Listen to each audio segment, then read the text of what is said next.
Hello, I'm Stephen Gay. This is Instructional Leadership, IL 576 at Jacksonville State University. These are our stakeholders at Weaver High School. I'll show y'all real quick. It's the principal and assistant principal right here. Okay. All right, and what we're going to talk about is how Weaver High School creates equitable learning for all students, including the economically disadvantaged.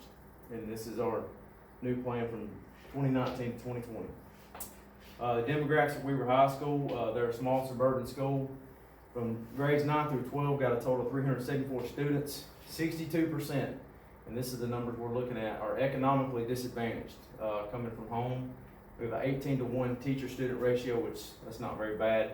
And we have a pretty good graduation rate, which is 90%. Race and ethnicity is pretty average for the surrounding area. We have 75% white, 90% black, 4% Hispanic, and 2% other mixed, Asian, etc. Economic disadvantages. Okay, 62% qualify to be economically disadvantaged here. 11% have free and reduced lunches, and 51% qualify for free lunches, and then 38% do not qualify. So, do we have any questions about that? So how does Weaver compare to other schools, as far as economically? Well, we looked at, say, a school like Huntsville, which is around 2 hours away. They have, a wider variety of places to work around there. So we looked at them. They only have 24% Huntsville City schools that have free and reduced lunches, and then 76% don't qualify. So that's a pretty big gap between, not very far away, 2 hours away from our school. So we looked at what causes economic disadvantages around the area. And if you look at where we're at, this is Weaver here where the stars at. We have Anderson Army Depot, which I would say probably 30% of the parents that go here work at the depot. They make anywhere between $30,000 and $70,000 a year. You have RMC here, and then you have Honda, which is new, probably less than 10 years that opened up, which is a good source of income here. And then we used to have Fort McClellan, okay, which was a lot of Army parents that came to Weaver, that sent their kids to Weaver High School. So that was a previous source of income for the surrounding area. So this is one of the reasons we have an economic disadvantages, is there's only 3 or 4 major businesses around here. You have small businesses, but we really only have a few big ones that people can actually go work at and live in the surrounding area without commuting. Any questions about Fort McClellan or anything? Yeah, when did the base close? When did Fort McClellan close? It closed in 1995, which is roughly 24 years ago. So I don't think that we've actually recovered 100% yet from Fort McClellan closing. You think about the people in the military make roughly between $25,000 and $55,000 a year, and that's 10 to 20,000 soldiers spending money around the area. So you think about the economic flaw that we took from that. All right, the standards of living in Weaver. The estimated housing income is $47,000 a year.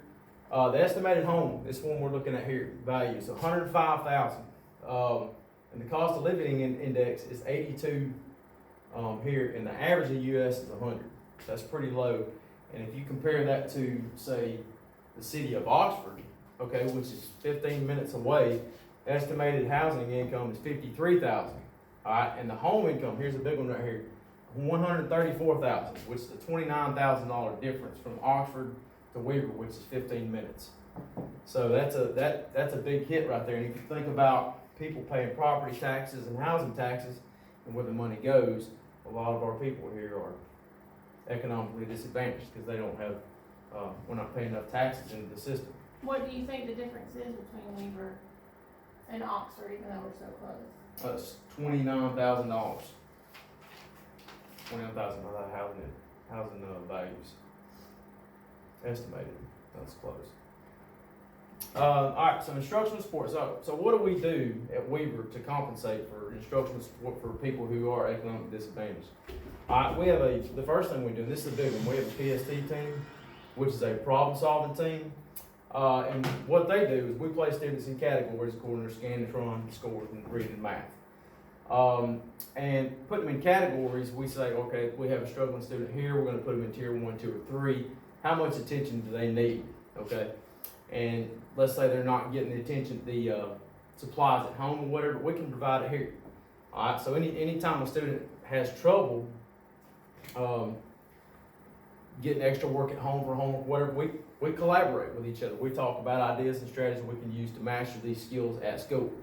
And we identify variables. Anything that goes on at home, a variable that may be causing the student to struggle in math or reading, which is that's gonna flow into everything, history and science as well. We identify any variables that's gonna keep this child from learning. And then we problem solve strategies. Okay, we're gonna problem solve, we're gonna find a strategy for individual support and remediation. Okay, how can we help this student individually to succeed? So every student's gonna be successful. And I just saw this graph and I liked it. How do you solve a problem in general? And this says select the best, and we got an advertisement here, the best alternative for number 3.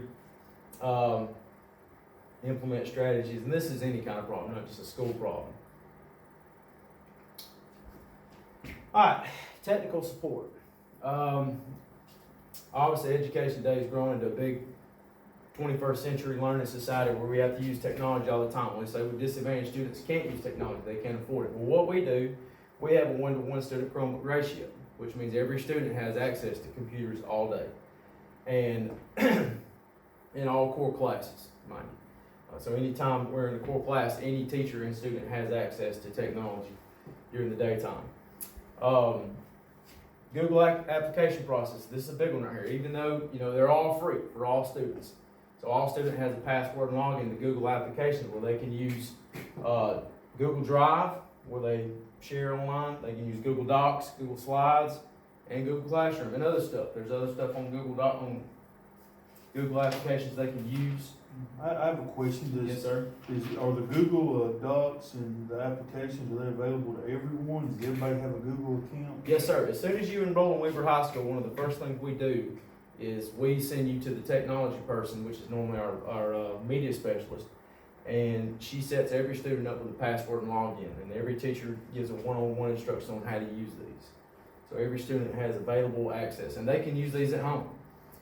If they do have access to internet at home, they can do online projects and finish them after class.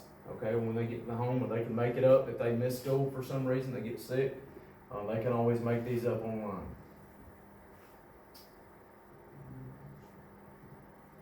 Okay, like I said, Google Docs, we use a lot of these. I use a lot of slides in history class.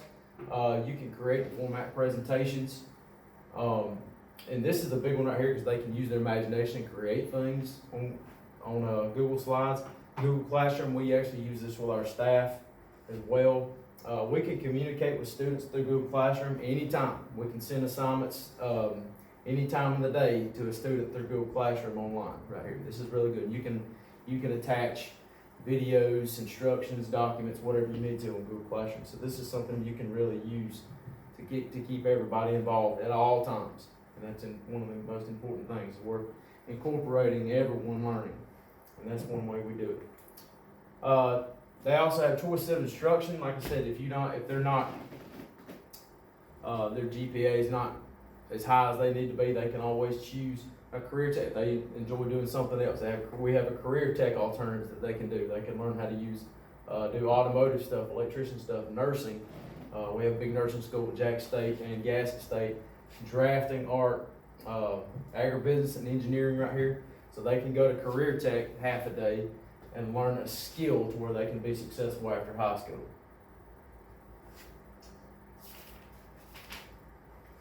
So that's one way that we can compensate for that. And we also have advancement placement courses here at Weaver High School, our dual enrollment courses. This is one of our big points right here. We offer early U.S. and late U.S. history, 1865 to present. We have math right here, math 112 and pre-cal in 1 and 2. And then our English courses are sent off campus here. So they go off campus to take these courses with college professors. This is something to kind of get them involved after school. And a lot of students have scholarships available that they can use for these to where they don't have to pay the full tuition. So there's ways to get around that. Extracurricular activities we offer, we have abundance of math team, drama team. The math team actually goes to competitions once a year, robotics competitions once a year. We have athletics, a multitude of athletics for boys and girls. Beta Club, FCCLA, FBLA, our tech team, and a Scholars Bowl, which also has a competition once a year. So these are extracurricular activities that students can do, everybody for free, year round. And these are the resources we use right here. Any questions? I have one from my earlier one. What about the PST team? We talked a little bit about it. How does the reading and math scores, how have they improved since we went with problem solving? Our reading and math scores have improved every year consistently. They've improved every year using our PST team. This is a very effective way to basically take each individual student and guide them and get them better individually in math and reading. So they have improved consistently every year from our data that we've collected over the past 5 years. Good question. Any more questions? Very good. Thanks, sir.